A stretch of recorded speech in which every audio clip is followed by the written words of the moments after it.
Hoje a gente vai fazer a segunda carta de João, nossa continuação, né? Terminamos a primeira carta de João. Foram, se não me engano, 11 estudos. Todos estão lá no nosso canal do YouTube, né? Nas cartas de João, tá toda a série lá de 1º João. E hoje é a segunda carta de João, semana que vem a terceira carta de João, e daí nós terminamos esse bloco aí das cartas de João. Eu vou ler rapidamente a segunda carta de João é a menor carta da Bíblia, o menor livro da Bíblia, tem 13 versículos só. Então eu vou ler, dar uma lida corrida nesses 13 versículos da segunda carta de João inteira. João começa dizendo: o presbítero, a senhora eleita e aos seus filhos, a quem amo na verdade. E não apenas eu os amo, mas também todos os que conhecem a verdade, por causa da verdade que permanece em nós e estará conosco para sempre. A graça, a misericórdia e a paz da parte de Deus Pai e de Jesus Cristo, seu Filho, estarão conosco em verdade e em amor. Ao encontrar alguns dos seus filhos, muito me alegrei, pois eles estão andando na verdade. Conforme o mandamento que recebemos do Pai, e agora eu lhes peço, Senhora, não como se estivesse escrevendo um mandamento novo, mas o que já tínhamos desde o princípio, que amemos uns aos outros. E este é o amor, que andemos em obediência aos seus mandamentos, como vocês já têm ouvido desde o princípio. O mandamento é este, que vocês andem em amor. De fato, muitos enganadores têm saído pelo mundo, os quais não confessam que Jesus Cristo veio em corpo. Tal é o enganador e o anticristo. Tenham cuidado para que vocês não destruam o fruto do nosso trabalho, antes sejam recompensados plenamente. Todo aquele que não permanece no ensino de Cristo, mas vai além dele, não tem Deus. Quem permanece no ensino tem o Pai e também o Filho. Se alguém chegar a vocês e não trouxer esse ensino, não o recebam em casa, nem o saúdem, pois quem o saúda torna-se participante das suas obras malignas. Tenho muito que lhes escrever, mas não é o meu propósito fazê-lo com papel e tinta. Em vez disso, espero visitá-los e falar com vocês face a face, para que a nossa alegria seja completa. Os filhos da sua irmã eleita lhe enviam saudações. Então, a segunda carta de João é o livro mais curto da Bíblia. A gente tem diversos livros que têm um capítulo só. No Antigo Testamento, Obadias, por exemplo, tem um capítulo. No Novo Testamento, a gente tem essas duas cartas de João, né? E também Filemão. Mas essa segunda carta de João é, sem dúvida, a menor carta de toda a Bíblia. É um capítulo só e a menor carta da Bíblia. São 13 versículos. E a terceira carta de João é o segundo menor livro da Bíblia, com 15 versículos. Como só tem um capítulo, nesses casos a gente fala apenas o versículo, que muitas vezes fica estranho, né? A gente está acostumado com, por exemplo, João capítulo 10, versículo 5, e daí a gente fala João 10, 5. E nessas cartas aí a gente tem que falar só o versículo, e às vezes fica esquisito, né? Segundo João 6, parece que está faltando alguma coisa, né? Mas não, só tem 13 versículos, então a gente fala diretamente o versículo. Nessa carta, João se identifica apenas como presbítero, ele não diz, eu, João, escrevo a vocês, né? Muitas vezes o apóstolo Paulo fala isso, Paulo e Timóteo, tal, né? Mas João aqui não se identifica, não coloca o seu nome, ele simplesmente fala o presbítero. Presbítero no Antigo Testamento era um ancião, uma pessoa de um pouco mais de idade. No Novo Testamento não são só os anciãos, mas são aqueles que foram chamados, eleitos para serem líderes da igreja, né? E esse é o caso de João. João tanto foi chamado pelo próprio Cristo para fazer parte dos 12 apóstolos, e foi esse ministro, esse chamado e eleito para ser um líder da igreja, e ele é reconhecido assim. Então, provavelmente, como João, vocês vão lembrar lá do início dos nossos estudos, né? João, Apocalipse foi escrita para 7 igrejas do Apocalipse. E as 7 igrejas, não as 7 igrejas do Apocalipse, 7 igrejas que estão descritas no Apocalipse, né? Mas essas 7 igrejas são 7 igrejas na Ásia Menor. E João era pastor dessas 7 igrejas, né? Depois que João saiu de Jerusalém, por volta do ano 68 a 70 depois de Cristo, João migrou de Jerusalém para Éfeso. E a partir daí, João passa a morar em Éfeso. E Éfeso é uma das 7 igrejas, né, do Apocalipse. Na verdade, as 7 igrejas da Ásia Menor. Então, Éfeso é uma dessas 7 igrejas. São 7 igrejas num âmbito geográfico bastante perto uma das outras, né? Então, João pastoreava essas 7 igrejas. E provavelmente esse era um dos títulos dele, uma forma como ele era conhecido dessas igrejas. Então, ele é pastor dessas igrejas, ele era conhecido das igrejas, e ele aqui simplesmente se identifica como o presbítero, né? Provavelmente da forma como ele era chamado e conhecido ali dessas 7 igrejas das quais ele era pastor.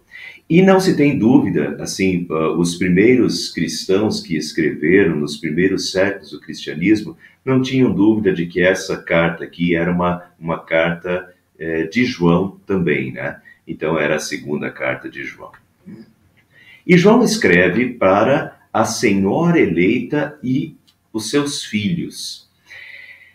E alguns acham que poderia, talvez, de fato ser uma mulher, né? Que João estaria escrevendo para uma mulher de uma igreja e para os seus filhos, mas a maioria, né?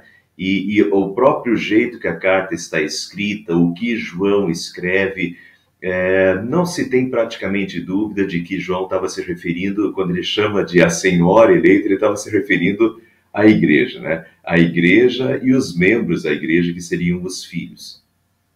A igreja no Antigo Testamento foi chamada de a filha de Sião, por exemplo. Em Oséias, a igreja foi comparada a uma mulher. No Novo Testamento, ela é comparada à noiva de Cristo, né?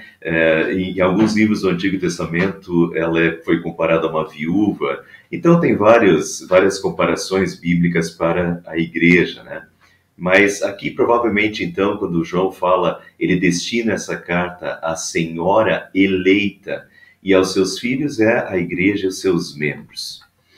Vejam como ele fala no versículo 4. Ao encontrar alguns dos seus filhos, né, então, ao ter o relato de encontrar alguns membros daquela igreja, muito me alegrei, pois eles estão andando na verdade. Que satisfação, né, para um pastor encontrar pessoas de outros lugares e ver que eles estão andando na verdade. Então, por mais que João morasse em Éfeso e a região geográfica fosse pequena, provavelmente ele demorava um tempo até conseguir visitar essas igrejas, né? E ele encontrou alguns dos filhos e muito se alegrou, pois eles estão andando na verdade, diz João. É uma satisfação de ver eles andando na verdade. No final da carta, ele fala assim: tenho muito que lhes escrever, mas não é meu propósito fazê-lo com papel e tinta. Em vez disso, espero visitá-los e falar com vocês face a face, para que a nossa alegria seja completa. Os filhos da sua irmã eleita lhe enviam saudações. Quando eu li isso daqui, eu lembrei um pouquinho do nosso período aí de pandemia, né? Tenho muito que lhes escrever, mas não é meu propósito fazê-lo com papel e tinta. Durante a pandemia, a gente ficava se comunicando por WhatsApp, né? Não podia se reunir na igreja e ficava digitando aí pelo WhatsApp.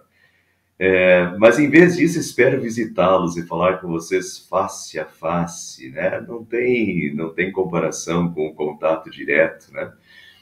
Para que a nossa alegria seja completa. E assim, no final da pandemia, a gente não via a hora de parar de digitar no WhatsApp e poder se reencontrar, né? Se ver face a face na igreja. E não foi a alegria de todos ao poder se rever, se abraçar, né? Nos nossos cultos. Mas é isso, o João estava separado por uma distância, né, dessa igreja, e ele quer vê-los pessoalmente de novo, né? E no final ele fala: os filhos da sua irmã eleita lhe enviam saudações. Quem são esses filhos da irmã eleita, né?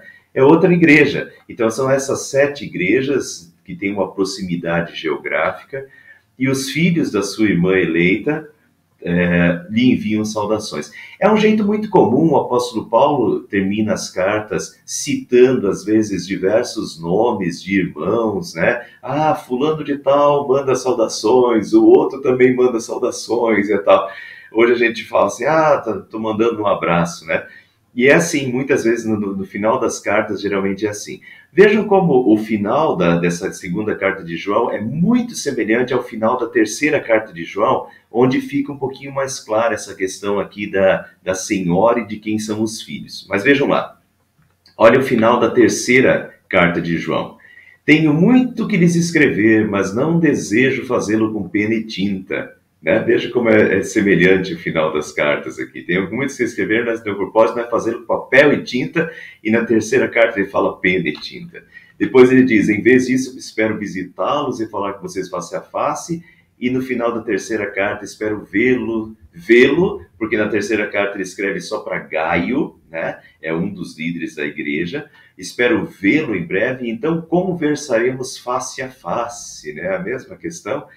E no final daí ele fala, os filhos da sua irmã eleita lhe enviam saudações, e aqui daí se a gente ainda tinha alguma dúvida de que essa mulher não era a igreja, de certa forma a dúvida se esclarece aqui na terceira carta de João. Os amigos daqui lhe enviam saudações, saúde os amigos daí, um por um. Então os amigos daqui, né, da igreja que João está, enviam saudações para vocês aí, né? Saúde os amigos daí, um por um. E essa é a questão aqui também, né? Os filhos da irmã eleita, dessa igreja vizinha, todos estão enviando saudações para essa igreja. A gente não sabe exatamente qual era dessas igrejas que João tem em vista, né? Para quem especificamente ele está escrevendo. Talvez até fosse uma carta mais circular.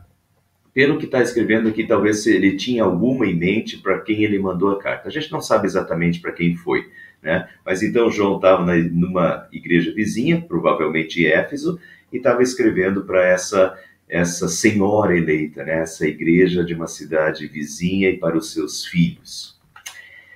Muito bem. A senhora eleita aos seus filhos, a igreja aos seus membros. Isso nos ajuda a relembrar, pessoal, que a igreja não são tijolos e não é templo. Né? Nunca foi. No Antigo Testamento era o povo de Israel, e daí a gente não tinha dúvida, né? Não se confundia o povo de Israel com o tabernáculo e com o templo. Hoje em dia as pessoas usam muito igreja para identificar o templo. Onde fica a sua igreja? Minha igreja fica na rua tal. Daí você está falando do templo, mas a igreja mesmo nunca foi o templo, né? Não é assim que a igreja é definida. Nem Israel era definido dessa forma no Antigo Testamento e nem a igreja é definida dessa forma no Novo Testamento. A igreja não são tijolos. Pelo contrário, 1 Pedro capítulo 2 vai dizer que a igreja são as pedras vivas, né? As pedras vivas de Deus, que somos cada um de nós, pedras que vivem, né? Não tijolos mortos, mas pedras vivas. Então a igreja é esse organismo vivo, é a noiva eleita, escolhida, separada, santificada. Então, segundo Pedro vai dizer assim, vós sois raça eleita, sacerdócio real, nação santa, povo de propriedade exclusiva de Deus, fosses chamados das trevas para a sua maravilhosa luz. Então a igreja são essa noiva eleita, essa senhora eleita, né? Formada pelos eleitos de Deus, aqueles que Deus chamou das trevas para a sua maravilhosa luz, que são propriedade, o povo de propriedade exclusiva de Deus nesse mundo. Né? Essa é a igreja de Deus, né? A igreja no credo nós falamos, a igreja é a comunhão dos santos, creio no Espírito Santo, na Santa Igreja Cristã, a comunhão dos santos, né? A Santa Igreja de Cristo, a comunhão dos santos. Então a igreja não são tijolos, a igreja é a comunhão dos santos, chamado das trevas para a sua maravilhosa luz. Paulo, né, em 1 Coríntios 1:2, começa Coríntios falando assim, a igreja de Deus que está em Corinto, a igreja de Deus que está em Corinto. aos santificados em Cristo Jesus e chamados para serem santos. Chamados para serem santos, ou seja, eleitos, né? Nós fomos chamados das trevas para a sua maravilhosa luz, chamados para serem santos, santos, separados do mundo. Deus nos separou do mundo, nos chamou das trevas para a sua maravilhosa luz, nos separou, fez de nós sal para essa terra, luz para esse mundo. Essa é a igreja, né? É bonito esse conceito de igreja, não pode esquecer. A igreja não é o templo. A igreja se reúne no templo para receber a palavra, para estar em comunhão, para o fortalecimento e para sair novamente para a sua missão ao mundo, né? Mas a igreja são esses santificados em Cristo Jesus, chamados para serem santos, cada um de nós, as pedras vivas de Deus. E João continua: o presbítero, a senhora eleita e aos seus filhos, a quem amo na verdade. E não é a quem amo de verdade, tá? De verdade seria, eu amo vocês verdadeiramente, né? Eu amo vocês de verdade. Não é esse o caso. João não está falando que ele ama, claro que ele tinha esse amor fraternal por eles. Mas João não está querendo falar aqui que ele ama eles de verdade ou verdadeiramente. Ele está dizendo que a quem amo na verdade. Ele os ama porque eles estão na verdade, tá? E agora vejam, para não restar dúvida sobre isso, vejam como a palavra verdade se repete nessa carta. A quem amo na verdade, e não apenas eu os amo, mas também todos os que conhecem a verdade. Então vejam, todos os que conhecem a verdade os amam, porque vocês permanecem na verdade, tá? Por causa da verdade que permanece em nós e estará conosco para sempre. Uma verdade, veja, uma verdade que permanece em nós e estará conosco para sempre. Que verdade é essa, né? Uma verdade que está em nós, que permanece em nós e que estará conosco para sempre. Essa verdade é Deus, essa verdade é a palavra de Deus que habita em nós, né? A graça e a misericórdia e a paz da parte de Deus, Pai, e de Jesus Cristo, seu Filho, estarão conosco em verdade e em amor. Então vejam, em 3 versículos, 4 vezes a palavra verdade. E isso que eu só estou mostrando esses versículos aqui. No próximo versículo que eu vou mostrar daqui a pouco, ele de novo repete a palavra verdade. Então, há uma clara ênfase aqui de João nessa questão da verdade. A quem eu amo vocês na verdade. Quer dizer, nós estamos unidos na verdade. O que nos une é a verdade. E quem é essa verdade? O que é essa verdade? E daí nós teríamos que voltar um pouquinho na nossa Bíblia para o último versículo, para os últimos versículos da primeira carta de João. Como João terminou a primeira carta? Vejam, 1 João 5,19. Sabemos também que o Filho de Deus veio e nos deu entendimento para que conheçamos aquele que é o verdadeiro, e nós estamos naquele que é o verdadeiro, em seu Filho Jesus Cristo. Este é o verdadeiro Deus e a vida eterna. Vejam, novamente, no final da primeira carta, João enfatizando a verdade e o verdadeiro. Quem é o verdadeiro? O verdadeiro é Deus, aquele que é o verdadeiro, e nós estamos naquele que é o verdadeiro e em seu Filho Jesus Cristo. Portanto, o verdadeiro é Deus Pai, mas o verdadeiro também é Jesus Cristo, porque ele fala, e este é o verdadeiro Deus e a vida eterna. Então, quem é o verdadeiro? Né? Para que conheçamos aquele que é o verdadeiro. O verdadeiro é Deus Pai, é Deus Filho. Vejam como o Evangelho de João fala isso. Jesus diz, eu sou o caminho, a verdade e a vida. Ninguém vem ao Pai senão por mim. Eu sou a verdade, o caminho, a verdade e a vida. Quem é a verdade? A verdade é Jesus. Por isso ele vai dizer que a verdade permanece em nós e estará conosco. Porque quem é a verdade? A verdade é Deus Pai. A verdade é Jesus, né? Eu sou o caminho, a verdade e a vida.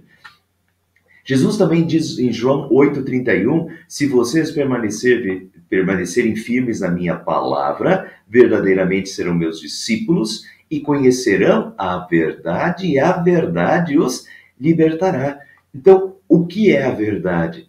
Se permanecerem firmes na minha palavra, conhecerão a verdade. Onde está a verdade? A verdade está na palavra, a verdade está na palavra, porque a palavra é a palavra do Pai, a palavra é a palavra do Filho, e Deus Pai é o verdadeiro, e Jesus Cristo é a verdade, e a sua palavra é a verdade. Então João está batendo muito firme nisso, que a nossa comunhão, a comunhão dele com essa igreja era uma comunhão na verdade, né? Daqueles que estão na verdade, essa é a comunhão. E aqui vale a pena a gente refletir um pouquinho nessa questão. O pós-modernismo nos trouxe o conceito de que não há mais uma verdade.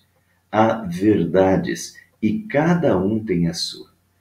Então veja, isso mudou completamente. Hoje em dia você falar da verdade é um escândalo para a sociedade, porque a sociedade acredita em verdades. Ninguém tem a verdade. E nem existe a verdade. Cada um tem a sua verdade. E é isso que está no início, essa ideia era só uma ideia. O pastor Arian Witzer, ele, no informe, acho que, se não me engano, foi no último informe, o penúltimo informe, ele escreveu eu acho que é o primeiro artigo do informe sobre o pós-modernismo e essa questão. E ele começa lá dizendo, e é assim que a gente normalmente explica, que no início isso é como uma nuvem que ainda está distante, mas depois é como se essa nuvem fizesse chover e essa chuva pega em todos, né? E todos já estão molhados, né? Então todos começam a absorver essa ideia. E hoje essa ideia está completamente difundida. O que antigamente era só, né, um ideal ou uma ideia, hoje em dia as pessoas já falam sobre isso, né? Não há mais verdade, não se acredita que há uma verdade absoluta. Há verdades, né? E cada um tem a sua verdade, ninguém pode ser arrogante ao ponto de dizer que tem a verdade. Pessoal, isso é mentira que vem do pai da mentira. Tá? Essa ideia é mentirosa. O diabo, diz João 8,44, o diabo não se apegou à verdade, pois não há verdade nele. Quando mente, fala a sua própria língua, pois é um mentiroso e o pai da mentira. Isso é mentira, mentira que não há verdade, tá? É mentira daquele que jamais se firmou na verdade. Há uma verdade absoluta? Sim, há uma verdade absoluta. E a verdade absoluta é o verdadeiro, e é isso que João está frisando. A verdade absoluta é o verdadeiro, é Deus. Deus é o Criador, Deus é a verdade absoluta. Há uma verdade absoluta. E vejam a importância disso. Quando você não acredita que há uma verdade absoluta, então muito bem, então não tem uma verdade absoluta que rege. Agora, no momento que nós dizemos há uma verdade absoluta, e essa verdade absoluta é Deus, porque Deus criou os céus e a terra, e Deus criou tudo que existe. Se Deus é o criador de tudo que existe, Deus sabe o que é o melhor para a sua criação. E nesse ponto, vejam a diferença. Se você não acredita numa verdade absoluta, então, muito bem, não há algo que dirija. Agora, no momento que você acredita que há uma verdade absoluta, e essa verdade absoluta é Deus, então há alguém que sabe qual é a verdade. E esse é Deus. Deus é o verdadeiro. E Jesus Cristo é o caminho, a verdade e a vida. Né? E a palavra de Deus é a verdade. Quem permanece na minha palavra... Então, portanto, há uma verdade absoluta que é Deus. Né? E essa verdade é passada aos seres humanos através da sua palavra. Quem permanece nas minhas palavras é verdadeiramente meus discípulos e conhecerá a verdade os libertará, diz Jesus. A verdade está na palavra, portanto, há verdade. Há uma verdade absoluta e há verdade sim. Né? Não depende do gosto de cada um. Quem decide a verdade não é uma questão subjetiva, quer dizer, do sujeito. Não é você que decide a verdade. Quer dizer, você pode até achar que você sabe a verdade, mas isso passa pelo teu crivo, pela tua peneira humana, e todos nós somos pecadores. Né? E todos nós puxamos a sardinha para o nosso lado, e todos nós somos limitados. Portanto, as nossas verdades são verdades limitadas, limitadas pela nossa limitação racional e limitadas pelo nosso pecado, que ainda fala mais alto em nós. Então, entendem? As verdades humanas, na verdade, podem ser grandes mentiras, conduzidas pelo pai da mentira. E quem convence, não nos convence porque nós temos a verdade, mas quem convence o mundo de que não há verdade é o pai da mentira, que jamais se firmou na verdade e que não tem interesse nenhum em que haja uma verdade, em que as pessoas acreditem numa verdade. Né? Então isso é uma completa mentira. E a gente tem que dizer isso com todas as letras, porque isso se popularizou e porque as pessoas em geral estão acreditando nisso. Não, cada um tem a sua verdade. Tá? Não, há uma verdade. Essa verdade é o verdadeiro Deus e a sua palavra é a verdade. E Jesus é a verdade. Vamos deixar esse pilar muito bem firmado. E no versículo 4 ele diz: ao encontrar alguns dos seus filhos, eu muito me alegrei, pois eles estão andando na verdade, conforme o mandamento que recebemos do Pai. João se alegra porque eles estão andando na verdade. A importância de nós andarmos na verdade. Né? Não só sabermos que há uma verdade, mas andarmos na verdade. Precisamos cuidar com a mentira e o erro.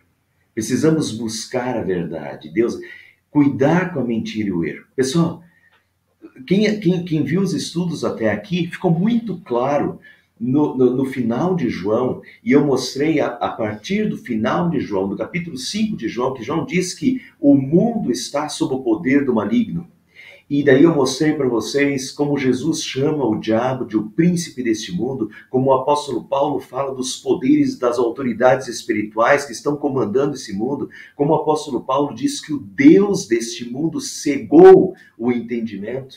Então, quando nós entendemos isso, que o Deus desse mundo está cegando, e o Deus desse mundo é o príncipe das trevas, né? O príncipe deste mundo, que é o diabo, e o diabo é o pai da mentira, é o Deus desse mundo que está cegando. Ou seja, o que as pessoas estão vivendo são mentiras, né? Do príncipe deste mundo que a cega, né? Que a cega para a luz, que a cega para a verdade, e elas estão vivendo nas mentiras. E, portanto, nós estamos cercados. Parece que eu estou sendo dramático, né? Mas não. Assistam o estudo anterior e percebam, enquanto a gente não percebe isso, a gente não vê o risco que a gente está correndo. Se bem que eu sei que eu estou falando para pessoas aqui um pouco mais experientes na fé, mas nós precisamos estar atentos para isso. A verdade é essa, o mundo está sob o poder do maligno. Se o mundo está sob o poder do maligno, o que nós temos ao nosso redor são muitas mentiras. Do pai da mentira, do príncipe deste mundo. E aí que está, precisamos cuidar com a mentira e com o erro. Nós estamos cercados da mentira e do erro. Precisamos então buscar a verdade. E onde está a verdade? Deus é o verdadeiro. E a sua palavra é a verdade. Então nós precisamos, no meio de um mundo de mentiras e de enganos, né, do príncipe deste mundo e, né, do poder maligno que comanda esse mundo, nós precisamos continuar buscando a verdade, a palavra de Deus e a Deus para andarmos na verdade. Amor à verdade. E na igreja encontramos comunhão na verdade. E eu quero valorizar isso que João diz assim, que ele tem comunhão com eles na verdade. E a comunhão que eles tenham uma comunhão na verdade. Então, João diz assim, todos os que conhecem, Senhor, eleita a seus filhos, a quem eu amo na verdade. Eu amo vocês na verdade, né? Por causa da verdade que permanece em nós e estará conosco para sempre. Então, é uma comunhão na verdade. A igreja é uma comunhão na verdade. Daqueles que estão buscando a verdade. E aqueles que têm essa comunhão na verdade, que é Deus, né, na sua palavra. Então, na igreja, nós encontramos comunhão na verdade. Irmãos que também buscam e seguem a verdade. E como isso é importante? Enquanto na sociedade a gente tem um monte de mentiras e pessoas pensando uma de um jeito, outra de outro e tal, e às vezes até a gente pensa, será que a gente se sente um peixe fora d'água, no meio de vários pensamentos, no meio de várias verdades? Mas aí você tem que... A igreja é onde a gente encontra comunhão na verdade, com outros irmãos que a verdade também permanece neles e eles continuam buscando a verdade. Então a igreja é essa comunhão na verdade, irmãos que buscam e seguem a verdade. É um oásis no deserto deste mundo. É o único lugar onde não nos sentimos um peixe fora d'água. E eu sei que muitos de vocês sabem o que está falando. Semana passada, a Anne, que eu acho que está assistindo aqui hoje, né? Semana passada, a Anne estava aqui em casa e não falou sobre isso, né, Anne, mas de certa forma falou isso, né, que a gente estava falando de bolha, que às vezes a gente vive numa bolha, e ela comparou que a igreja, né, a igreja é uma bolha. E de fato, nesse sentido, dessa comunhão dos santos, e é uma comunhão na verdade. Então a igreja é um verdadeiro oásis no deserto deste mundo. É o único lugar onde nós nos sentimos um peixe fora d'água, porque ali a gente pensa na verdade, todos estão buscando a verdade, permanecendo na verdade, né? Enquanto a gente se sente um peixe fora d'água na sociedade, porque a gente pensa diferente dos outros, nos mais diferentes sentidos, né? Na igreja a gente encontra irmãos que estão vivendo na verdade e tendo essa comunhão na verdade, e ali a gente se fortalece da verdade, a gente se fortalece um ao outro com a verdade, e ali está o nosso pertencimento, né? Ali a gente se abastece para sair para a sociedade de novo e ser sal e luz, né? Ser os peixes fora da água, mas ser sal e luz para o mundo, levar a verdade para o mundo. Mas na igreja a gente se sente em casa. É um oásis no deserto deste mundo. Como é importante essa comunhão, na verdade, onde nós os fortalecemos na verdade para continuarmos vivendo na verdade fora do mundo. Então, que aspecto bonito da igreja, né? Essa comunhão na verdade.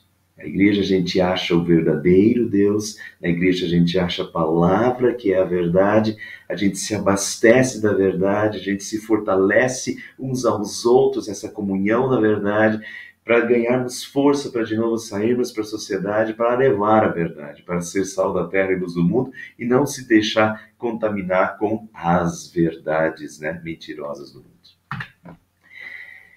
A comunhão cristã se dá, e eu quero continuar nesse pensamento, tá? A comunhão cristã se dá com base na verdade. Tá? A comunhão cristã se dá com base na verdade. O que nos une é a verdade. Cuidar com um ecumenismo de fachada. Ecumenismo é querer ter comunhão com outras religiões, né? E muitas vezes é um ecumenismo de fachada, porque na verdade não há comunhão. O próximo versículo seria quando João vai dizer assim: se alguém chegar a vocês e não trouxer esse ensino, não o recebam em casa, nem o saúdem. Não o recebam em casa e nem o saúdem. Tá? Uma pessoa com um falso ensino não deve ser nem recebida em casa e nem ser saudada, diz João. A comunhão é uma comunhão na verdade. E se alguém não está nessa verdade, está falando mentiras, entende? Que tentando contaminar a verdade e tirar a verdade. E essa pessoa não deveria nem ser recebida. E não deveria nem ser saudada, segundo João. Então, cuidar com um ecumenismo, querer ter comunhão com as outras religiões, né? Isso acontece bastante. Em nome do amor se pratica ecumenismo com pais e mães de santo, espíritos. Isso acontece na Bahia, né? Em nome do amor, nós todos somos irmãos, e em nome do amor se junta com pais e mães de santa, para, né? Não tem como fazer isso. Tá? A comunhão que João está valorizando aqui é uma comunhão na verdade, no verdadeiro, e na verdade que é a palavra de Deus. Não queira, não força a barra. Não força a barra porque não tem que forçar. Espíritas não têm a verdade, tá? Não tem o verdadeiro e nem tem a verdade, porque os espíritos não acreditam que Jesus é o Cristo e que Jesus é o Filho de Deus, que Jesus é o caminho, a verdade, a vida e a salvação. Então, não tem a comunhão, cuidado com a fachada, e o amor, tá?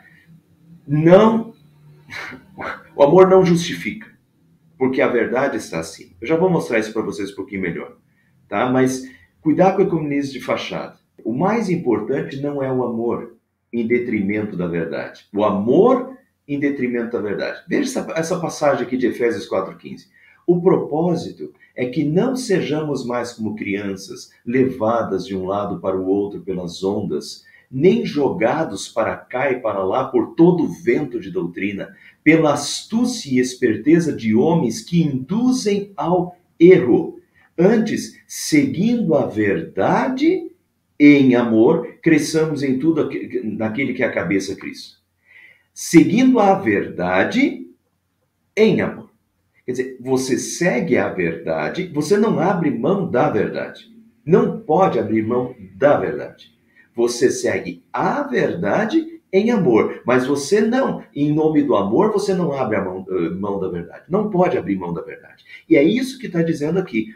O propósito é que não sejamos mais como crianças, levados de um lado para o outro pelas ondas, nem jogados para cá e para lá por todo vento de doutrina, pela astúcia e esperteza de homens que induzem ao erro. Quer dizer, a gente não pode, em favor do amor, ser levado por todo vento de doutrina e pela astúcia e esperteza própria de Satanás, o pai da mentira, de homens que induzem ao erro. Quer dizer, a verdade, seguindo a verdade em amor, a verdade vem em primeiro lugar.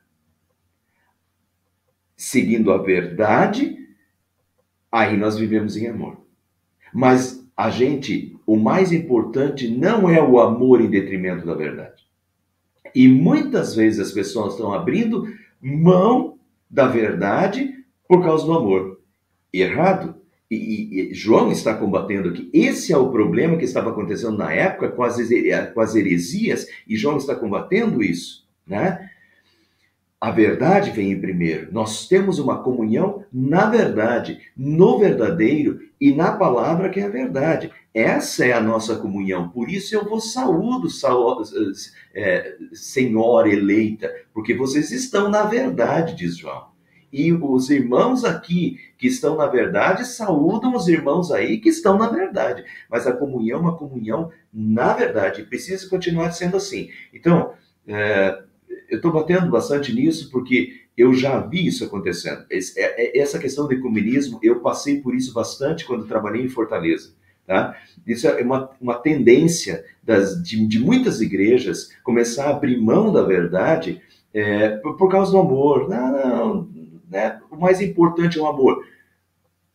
Seguindo a verdade em amor. E quem é o apóstolo do amor? João. Né? É João que fala que Deus é amor. Primeiro João fala que Deus é amor, mas Deus é verdade também. Então, seguindo a verdade, em amor praticamos o amor, mas não abrimos mão da verdade em detrimento do amor.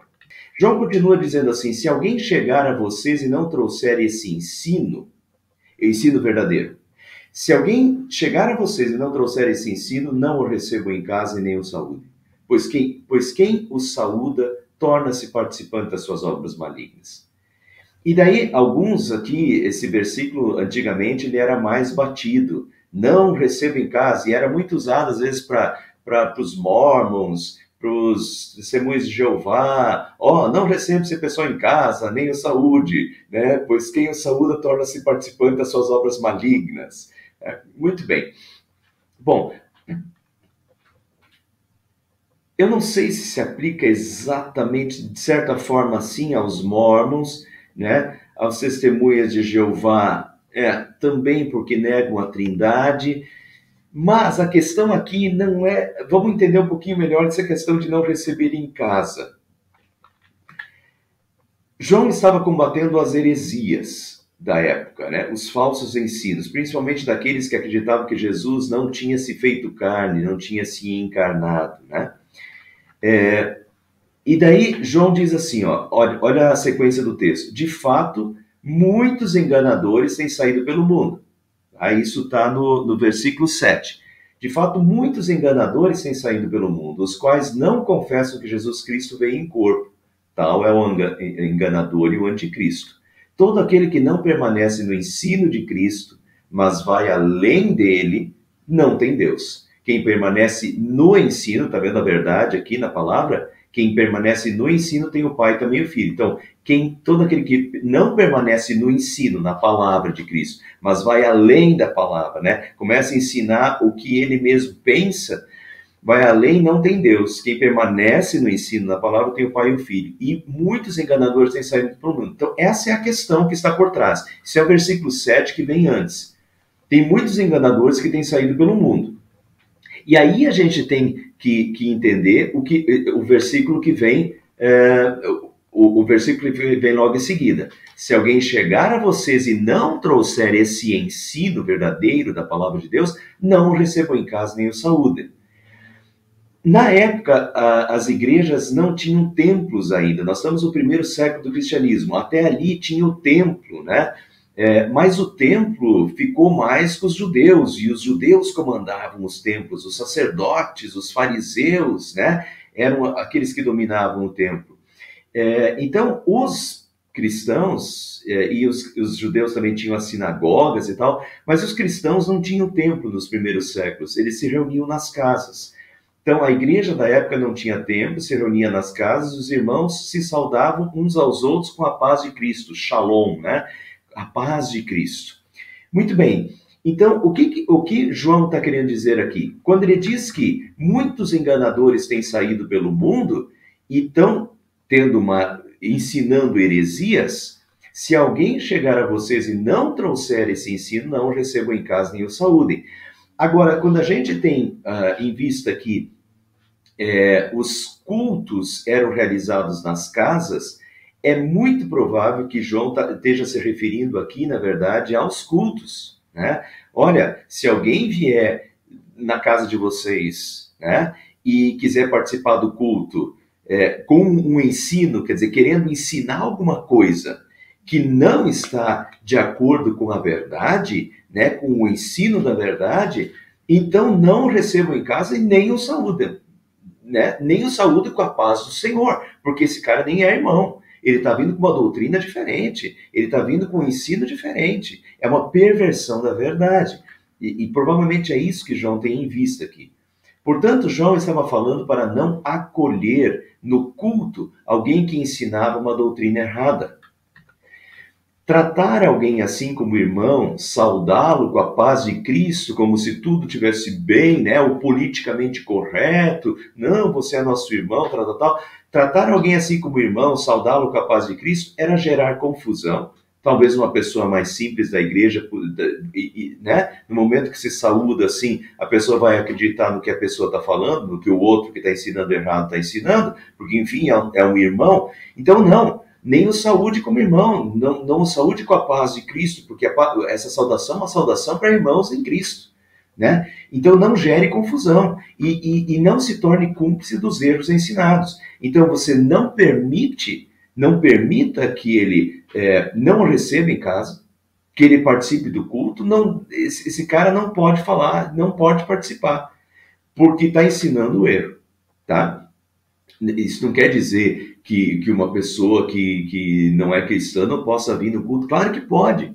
Mas se vier no culto e quiser falar besteira e quiser começar a pregar coisas que não... Imagina um espírita vindo na nossa igreja e querer começar a ensinar. Não, não receba. Se é isso que você quer aqui, ó, tchau. É isso. Não o receba em casa e nem o saúde. Você não é nosso irmão. Nós não temos uma comunhão na verdade. Então, essa questão tem que ser batida, pessoal, né? Hoje em dia. E agora eu quero fazer a aplicação.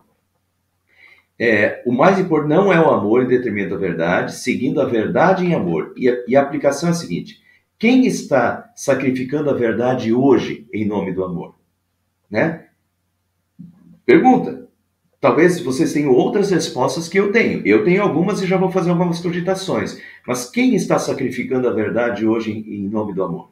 E tem gente, atentem-se, às vezes tem igrejas que permitem certas coisas no seu meio em nome do amor, que está muito politicamente correto, o amor é o mais importante, Deus é amor, Deus é verdade, Deus é justiça. E a palavra de Deus é a verdade. Dentro das igrejas cristãs, você não pode chamar uma coisa que Deus chamou de pecado, você não pode chamar de certo. E você não pode abrir mão da verdade em detrimento do amor. A verdade vivendo, seguindo a verdade em amor.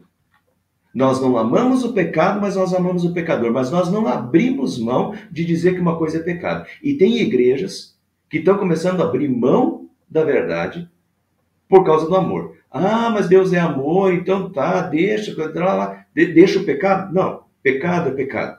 Verdade é verdade. Então, está misturando mentira com verdade, daí o diabo começou a entrar dentro da igreja. Pela brecha do amor. Mas Deus é amor. Deus é verdade. Seguindo a verdade em amor. A verdade tem que falar mais alto. E a verdade dirige você para o amor. Certo? Enquanto o amor nem sempre dirige para a verdade. Mas vamos lá. Tratar alguém assim como irmão... Bom, aqui, né? Quem está sacrificando a verdade hoje em nome do amor?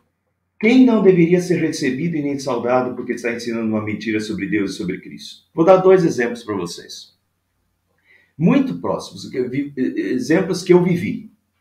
Um deles, nós fizemos um encontro entre seminários da igreja da IELB, quer dizer, Igreja Evangélica Luterana do Brasil, e a Igreja de Confissão Luterana do Brasil, lá em Porto Alegre, em São Leopoldo, pertinho de Porto Alegre. E foi assim uma desilusão aquele encontro, porque, poxa, a gente estava entre igrejas luteranas, né? Falando entre irmãos, só que no meio de se dividiram em grupos, né? Numa determinada hora, e depois se voltou, esses grupos vinham trazendo um relatório para a plenária. E num dos grupos deu uma confusão, porque um professor da Escola Superior de Teologia da Igreja de Confissão Luterana disse que o Deus, o nosso Deus e o Deus da Umbanda, do Candomblé e do Budismo eram o mesmo Deus. E daí o pessoal, opa, peraí, como assim? De forma alguma. E isso foi para a plenária, e na plenária esse assunto surgiu, e esse professor de teologia de um seminário, né, ele defendeu essa ideia de que o Deus do budismo, o Deus de todas as religiões é o mesmo Deus, só que com nomes diferentes. Mas é o mesmo Deus? Absolutamente não.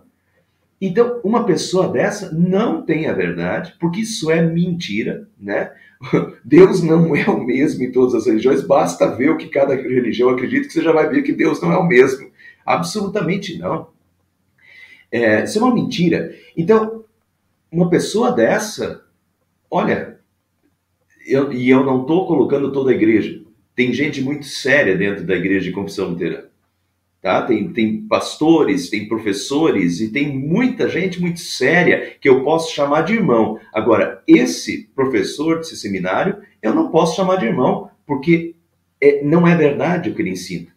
E esse, se viesse aqui na igreja, eu não poderia nem... Eu teria que falar para o conselho da igreja e falar, olha, pessoal, não dá para essa pessoa ocupar o nosso púlpito, porque essa pessoa não tem a verdade. Porque essa pessoa não pode ser recebido e nem saudado como irmão, porque não é a verdade, porque está ensinando uma mentira. Compreende? Outro exemplo, um curso que eu fiz, decepcionante, curso de licenciatura plena em Ciências da Religião em Fortaleza, na IPI, Igreja Presbiteriana Independente. E, de novo, eu não acho que a igreja... Eu ouvi falar muito bem da Igreja Presbiteriana Independente já. Eu acho que, de novo, talvez era uma coisa mais isolada, mas o seminário da Igreja Presbiteriana Independente de Fortaleza me escandalizou. O que eu vivi, 1 ano lá dentro, 1 ano, eu fiz aulas lá. Durante 1 ano eu fiz aulas de licenciatura plena em Ciências da Religião. Eu convivi tanto com professores quanto com líderes de diversas regiões do Brasil, da IPI, que foram para lá fazer o curso. Olha, simplesmente a palavra de Deus não é mais a verdade, a palavra de Deus contém a verdade aqui, contém a verdade lá, o mais importante para eles era viver o amor, era ir para as favelas, fazer obra de caridade, mas nem Jesus eles podiam dizer com certeza de que era o Filho de Deus e o Salvador. A tal ponto chegou. Isso dentro de seminários. Então, seminário da Igreja de Confissão Luterana, dentro deles tinha professor ensinando aquela barbaridade de que Deus é o mesmo em todas as religiões, só troca o nome. Na Igreja Presbiteriana Independente, eu vivi isso durante 1 ano, vi isso nos professores, vi isso em pastores, colegas meus que estavam fazendo curso, foi decepcionante. Eu não poderia pegar, boa parte desses colegas que fizeram o curso comigo, não poderia chamar eles para pregar na minha igreja, jamais, porque são pessoas que não estão na verdade. Então, eu só queria trazer isso mais próximo de vocês hoje e ver que essa questão que João está vivendo no final do 1º século e está falando nessa carta aqui na 2ª carta de João, está totalmente atual. E talvez a gente... Anki, que está escutando aí, talvez a gente ainda esteja nessa bolha, e que bom que nós estamos nessa bolha da verdade, né? Essa é uma bolha positiva, então. Essa é uma comunhão de igreja que continua na verdade. Agora, tem muito erro, né? E tem muita gente que a gente não pode... Olha aqui, se alguém chegar a vocês e não trouxer esse ensino, o ensino da verdade, não recebam em nome do amor, não recebam em casa e nem o saúde. Não tem púlpito para uma pessoa que ensina erro. Não pode ter. Nós temos que ser firmes nisso. Nós não vamos faltar com o amor com a pessoa, né? Não vamos faltar com o respeito com a pessoa, mas pregar na nossa igreja ensinando erro, não. E nem vou te saudar como um irmão na fé, porque infelizmente você tem outra fé. Né? A gente se respeita como seres humanos, Mas estão entendendo essa questão aqui? Não o recebam em casa nem o saúdem, pois quem o saúda torna-se participante das suas obras malignas, né? Isso daqui é convergir com o erro e a confusão, tá bem? Então, desculpa, fiquei quase uma hora aqui de novo, né? No nosso estudo. Mas consegui terminar a 2ª carta de João, então na semana que vem a gente vai para a 3ª carta de João.